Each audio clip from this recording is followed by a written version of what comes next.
Pain heals. Chicks dig scars. Glory lasts forever.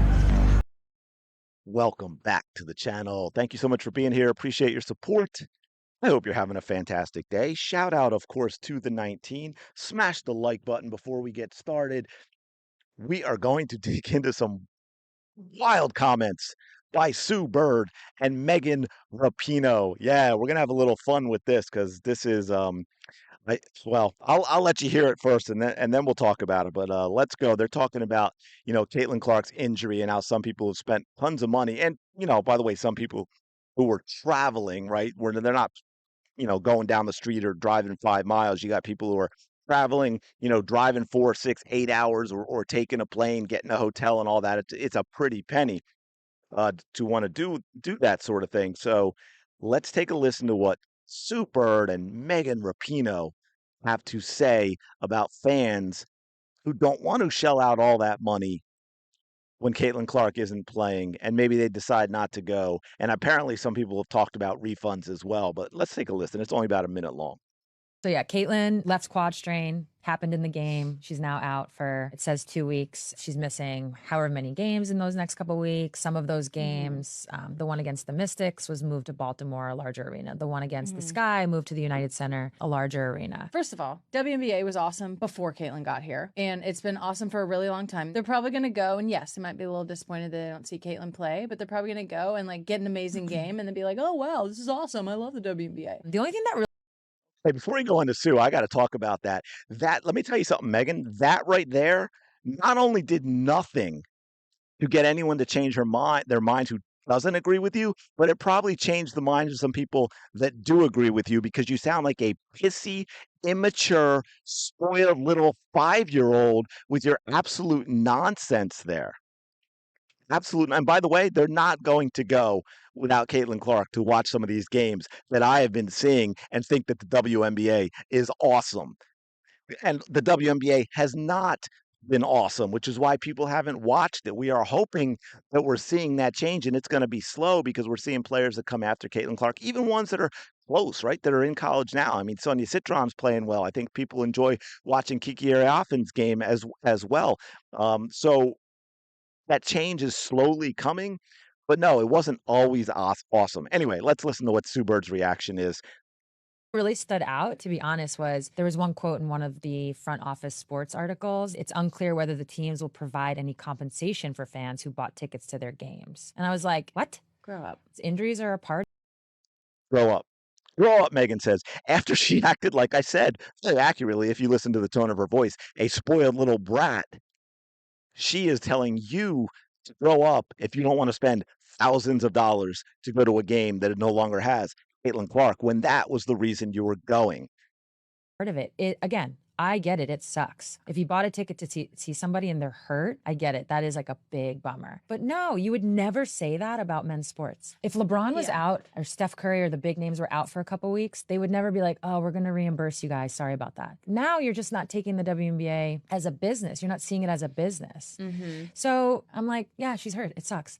And the league will continue to go on.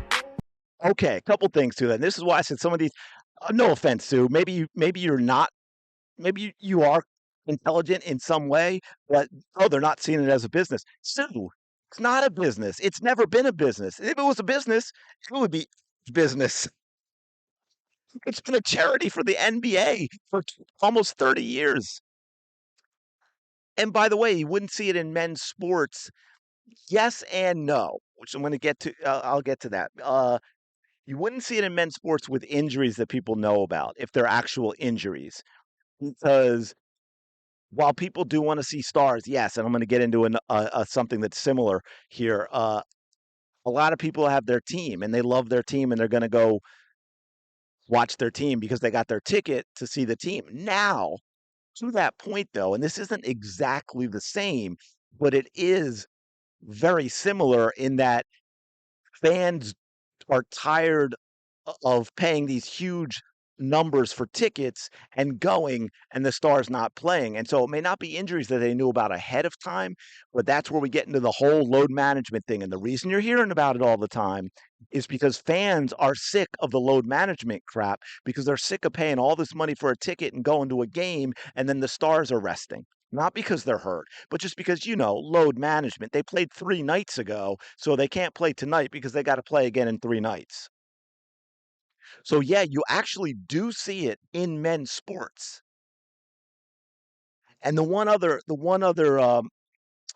I guess, well, I won't say necessarily parallel, but example that I will give that I also think is pretty interesting in this regard. And again, I just talked about it in another video. I don't know if you've seen it yet. I'm not sure if it's up, and that is soccer.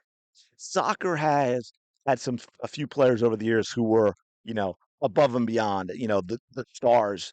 Mia Hamm, for example, Hope Solo, for example, Abby Wambach, for example, Carly Lloyd.